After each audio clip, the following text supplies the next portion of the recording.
Bom, eu vou testar algumas piadinhas aqui, ele já passou para vocês. E eu sou o Paulo Coscac, ou Paulo K, muito bacana achar a gente lá. E eu sou pobre, cara. E eu sou tão pobre que eu peço dinheiro emprestado do pessoal do E. Carvalho. Difícil. E o pobre não pode ver um pobre do sexo oposto que já vai lá e faz filho. E eu com 22 anos fiz um filho já. Não era muito bacana, mas era o que tinha. Até que eu gosto de ser pai. Era legal ser pai, assim, quando ele é criança. Foda era eu ter que dividir meus brinquedos com ele. Isso daí não era legal. Não gostava. Quando ela engravidou, a minha esposa hoje, eu tinha 22, ela tinha 17. Faz bastante tempo já. E quando ela engravidou, eu resolvi que eu ia parar com a balada, ia parar de bagunça. Comecei a engordar para virar um marido característico. Então é uma decisão muito firme na minha vida, muito forte. Eu resolvi amadurecer. Falei pra ela, a gente conversou, eu falei, vamos morar com os meus pais. Era bem por aí. Ou a gente amadurecia, ou não tinha mais o que fazer, já tinha filho já. Aí você escreve de lápis, não consegue ler quando tem essa luz. Porque é meio difícil um cara de 22 anos ter maturidade para ser pai. Para mim foi muito complicado na época. Hoje eu tenho 36, então o meu mais velho hoje está com 14. E naquela época eu fui perguntar pro meu pai. Meu pai teve filho com 36. Então ele já era um cara mais maduro quando ele teve filho. Quando eu fui perguntar para ele, a gente sentou para conversar. E aí eu falei, ô pai, mas e aí, né? Como é que é o esquema de ficar maduro? Aquela coisa de ser pai, de poder ser maduro e conseguir educar um filho. Aí ele falou uma coisa muito importante para mim, ficou gravado muito na minha vida.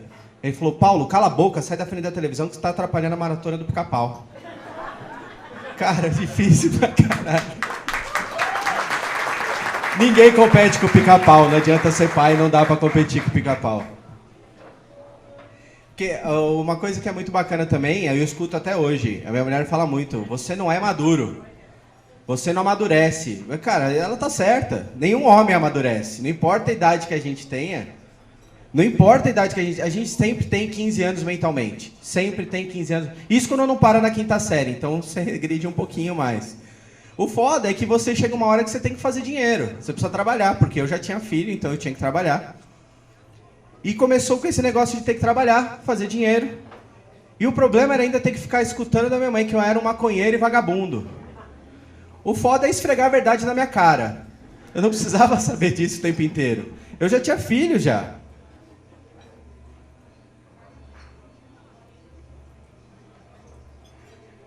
Tem uma coisa muito bacana de ser pai, que eles vão crescendo. Você não impede isso, ou morre ou cresce. São duas máximas. E começa a crescer, começa a dar mais trabalho, porque quando é filhote, não dá tanto trabalho assim, né? Você põe aqui, dorme, acabou. Quando ele vai crescendo, ele vai dando muito mais trabalho. E aí começa a fase dos porquês, vai perguntando por que isso, por que aquilo outro, por que tem que soltar o Lula, por que o Bolsonaro é mito, esse tipo de pergunta idiota. E aí tem duas perguntas que eu identifiquei já. Eu tenho 2 filhos. Um tem 7, o outro tem 14. Então eu tenho 2 opostos em casa.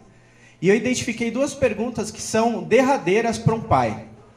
A primeira é, papai, o que você queria quando a mamãe estava grávida? Menino ou menina?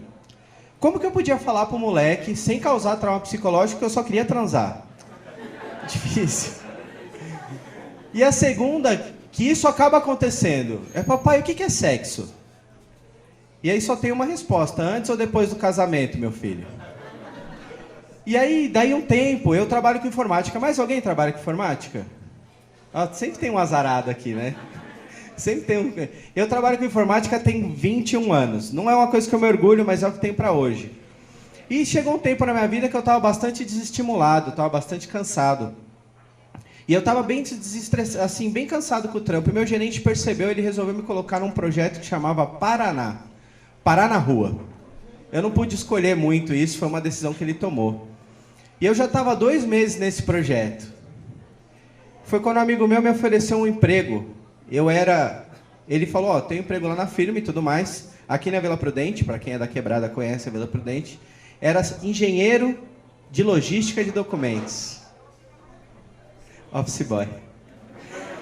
Eu, com 28 anos, pequenininho desse jeito, barbudo desse jeito, eu era office boy. E era o que tinha, eu tinha que sustentar meu menino, eu não podia ficar escolhendo muita coisa. E a primeira coisa que eles me pediram para fazer Quando eu entrei nesse emprego, foi procurar um martelinho de desentortar vidro. E depois para voltar com a eletricidade em pó. Então você já começa com um nível de projeto muito bacana. E eu vindo sempre na informática, sempre com projeto, não podia muito escolher. E perdi a piada. Tá. E aí, quando ele me ofereceu esse emprego, quando eu tinha que entrar no busão, pensa pegar um Parque Dom Pedro às 7 da manhã, gordão desse jeito, com a mochilinha pequena, cheia de papel. Eu entrava, o cobrador já cutucava lá. Olha lá o gordão.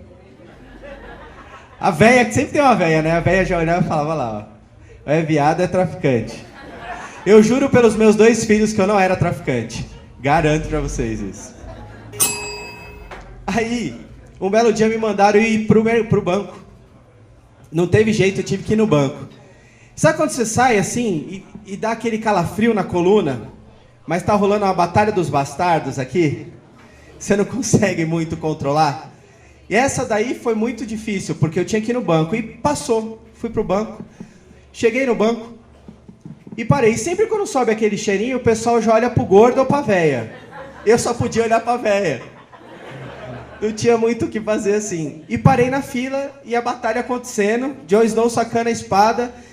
E aí eu vejo uma mulher vindo com uma senhora. Falei, é só parar atrás de mim. Parou atrás de mim, eu soltei o ninjinha. Manja, ninjinha? Silencioso, imortal. Soltei o ninjinha e deixei acontecer. Aí eu escuto ali atrás, mãe, sai daí. Sucesso. Soltei o segundo. Mãe, sai daí. Beleza, velha incriminada. Fiz até o terceiro, manja? Mãe, sai daí que o moço vai cagar em você. É isso aí, senhoras e senhores, muito obrigado, boa noite. Eu sou o Paulo Cal, muito obrigado, valeu.